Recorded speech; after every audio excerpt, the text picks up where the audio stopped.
జై శ్రీరామ్. భగవద్గీత గురించి మన అందరికీ బాగా తెలుసు. మీరు ఎన్నో జన్మలుగా పుణ్యం చేసుకోవడం వల్ల మనిషిగా పుట్టారు. పైగా హిందూగా పుట్టారంటే కొంచెం ఇంకా ఎక్కువే పుణ్యం చేసుకున్నారని అని అర్థం అన్నమాట. ఇంకో విషయం ఏంటంటే, ఈ జన్మలో మీకు ఇంతవరకు బహుశా టైం దొరకలేదేమో చదవడానికి. బుక్ కొంతమంది ఇంట్లో ఉంటుంది కానీ చదవడానికి టైం లేదు. అయినా కూడా పర్వాలేదు, మీరు ఎన్నో జన్మలుగా చదివి దాన్ని ఇంటర్నలైజ్ చేశారనమాట. అంటే ఏమిటి, జీవించారు కాబట్టి. కాకపోతే కొన్ని పాపాలు ఏవో చేసాం మనం కాబట్టి మనిషి జన్మ అంటేనే మిశ్రమం అనమాట. పుణ్యాలు పాపాలు రెండు ఉన్నాయి కాబట్టి మనిషి జన్మ దొరికింది. కాకపోతే పుణ్యాలు ఎక్కువ చేసుకున్నాం కాబట్టి మనిషిగా పుట్టాం. సో ఇప్పుడు ఇక్కడి నుంచి మోక్షము ఎలా సాధించాలి? ఎందుకంటే మనిషి జన్మ అన్నది ఒక portal, this is the threshold. ఇక్కడి నుంచే మనకి మోక్షానికి దారి అన్నమాట. దేవతలకు కూడా మళ్ళీ దేవతలకు కూడా ఇక్కడే మనిషి రూపంలో వస్తేనే, మనిషి జన్మ ఎత్తితేనే కానీ వాడికి మోక్షం దొరకదు. యాక్చువల్గా దేవతలు అంటే మనమే దేవతలు అవ్వగలుగుతాం. పుణ్యాలు బాగా చేసుకుంటే స్వర్గానికి పోతాం, అవన్నీ ఎంజాయ్ చేస్తాం, స్వర్గ సుఖాలు. ఆ తర్వాత చేసిన పాపాలకి నరకానికి వెళ్ళాల్సి వస్తుంది. సో ఇవన్నీ ట్రీట్మెంట్లన్నీ అయిన తర్వాత మనిషి స్థానానికి అనమాట. సో ఇప్పుడు పాపాలు ఎక్కువ చేసుకున్నవాడు ఫస్ట్ ఏది తక్కువ ఉంటే వాడు అక్కడికి పంపిస్తారట. భారతంలో కూడా ఈ సన్నివేశం వస్తుంది. ఇప్పుడు మనం ఒక 100 పుణ్యకర్మలు చేసాం, 10 దుష్కర్మలు చేసాం. సో ఫస్ట్ మనం నరకానికి వెళ్తాం. 100 దుష్కర్మలు చేసి 10 మంచి పుణ్యకర్మలు చేశాడు అనుకో, వాడు ఫస్ట్ స్వర్గానికి వెళ్తాడు. భారతంలో కూడా అదే జరిగింది. ఏమిటి, దుర్యోధనుడు ధర్మరాజు ఒక్కడే శరీరంతో స్వర్గానికి వెళ్ళాడు.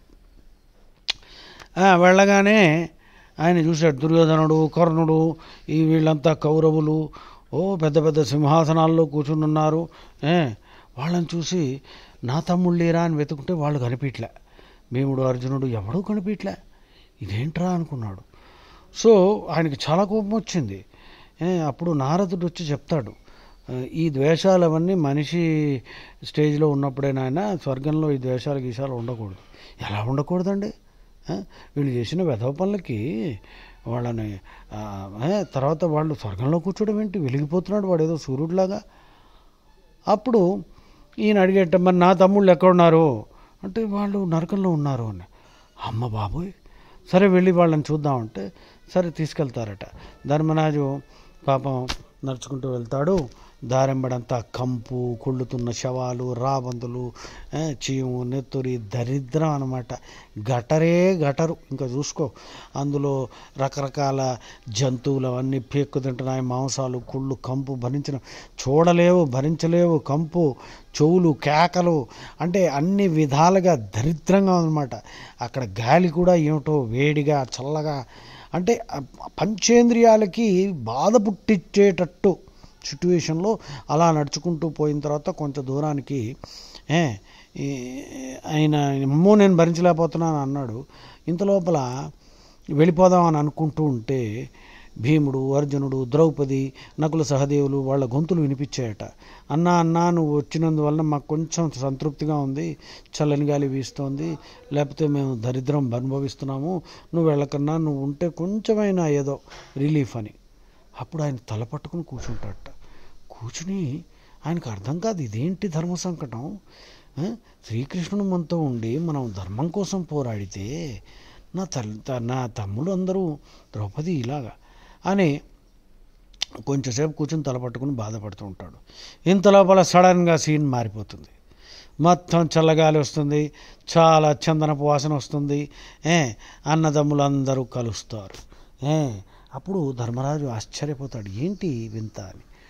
అప్పుడు అక్కడ కొంతమంది దేవతలు, నారదుడు వీళ్ళందరూ చెప్తారట, అయ్యా మీరు రాజుగా ఉన్నప్పుడు ఒక చిన్న అబద్ధం చెప్పారు ద్రోణుడి గురించి, అందుకని అదే ఆ అబద్ధం మంచిదే, ఎందుకంటే దానివలన ఎంతోమంది ప్రాణాలు బతికాయి. లేకపోతే ద్రోణుడు అందరినీ సంహరించే కెపాసిటీ ఉన్నవాడు అనమాట.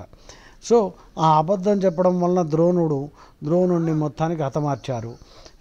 ఎంతో కోట్లాది మంది జీవితాలు దానివల్ల బలి కాకుండా పోయి. కాకపోతే అబద్ధమే కాబట్టి మీరు ఒక్క సెకండు నరకాన్ని చూడాల్సి వచ్చింది. మీ అన్నదమ్ములు వీళ్ళెవ్వరూ నరకానికి వెళ్ళలే, వాళ్ళందరూ స్వర్గం. కాకపోతే ఆ ఇల్యూషన్ అనమాట, ఆ డెల్యూషన్ మీకు అట్లాంటిది క్రియేట్ చేయబడింది. ఆహా అనుకున్నట్ట ధర్మరాజు. సో ఇక్కడ ఇంపార్టెంట్ లెసన్ ఏంటంటే, మీ గురించి చెప్తున్నాను నేను, మన అందరం ఎక్కువ శాతం పుణ్యాలు చేసుకున్నాము, తక్కువ పాపాలు చేసుకున్నాం కాబట్టి మనిషి జన్మ. అందులోనూ పుణ్యాలు ఎక్కువ చేసుకోవడం వలన హిందువుగా పుట్టాం. ఈ జన్మలో మనం ఇంతవరకు మనకి టైం దొరకలేదండి. భగవద్గీత ఏదో వింటున్నాం, ఘంటసాల గారు ఏదో పాడారు, అవేవో విన్నాం. గంగాధర్ శాస్త్రి గారు కూడా చాలా చక్కగా పాడారు, మళ్ళీ ఘంటసాలలాగా ఆయన పాడేశారు, విన్నాము, కొంత అర్థమైంది. కానీ మొత్తం కూర్చొని చదవడానికి టైం లేదు. కొంతమంది పుస్తకాలు కూడా కొనుక్కుని ఇంట్లో పెట్టుకున్నాము, కానీ ఇదన్నీ పూర్తి కావటం లేదు. అది పరిస్థితి. ఇప్పుడు నేను మీతో మొరబెట్టుకుంటున్నది ఏంటంటే, మీరు కొంచెం శ్రద్ధగా వినగలిగితే, నేను 30 ఏళ్ళుగా భగవద్గీత మీద ప్రవచనాలు చాలా చోట్ల ఇస్తూ వచ్చాను. 2 ఫారిన్ యూనివర్సిటీస్లో కూడా, అమెరికన్ యూనివర్సిటీస్లో కూడా ఇచ్చాను. వాళ్ళు ఎంతో శ్రద్ధగా విని పాపం నోట్స్ అవి రాసుకున్నారు. సో నా బాధ ఏంటంటే, చాలా చోట్ల జనాలు వాళ్ళ జీవితాల్లో ఉండే ప్రాబ్లమ్స్ ఎలా ఉంటాయంటే, అటెన్షన్ స్పాన్ చాలా చిన్నగా అయిపోవడం వలన శ్రద్ధగా వినలేకపోతారు. దానివలన చాలా పెద్ద పాపం అండి. ఎందుకంటే భగవద్గీత చెప్తూ ఉంటే వినకుండా ఉండడం ఒక పాపం. సో ఆ పాపం మీరు మూట కట్టుకోవాల్సి వస్తుంది. పైగా మీరు వింటం లేదు అని తెలిసి కూడా నేను చెప్తూ ఉన్నాననుకో, అటువంటి పరిస్థితి పుట్టించినందుకు నాకు కూడా పాపం అంటుకుంటుంది. సో అందరం కలిసి నరకానికి పోవాల్సి వస్తుంది. అందుకని మిమ్మల్ని వేడుకుంటున్నా, మీరు కొంచెం శ్రద్ధగా వినండి ప్లీజ్. వింటే మీకు నేను గ్యారంటీ ఇవ్వగలుగుతా, కొద్ది కాలం కొంతసేపట్లోనే మనము భగవద్గీత యొక్క సారాన్ని గ్రహించగలుగుతాము. తర్వాత మీ అభ్యాస, మీ ప్రాక్టీసు మీరు చేయగలగాలి అని నేను ఆశిస్తున్నాను. ఓకే, జై శ్రీరామ్. సో ఇది నా ఇంట్రడక్షన్.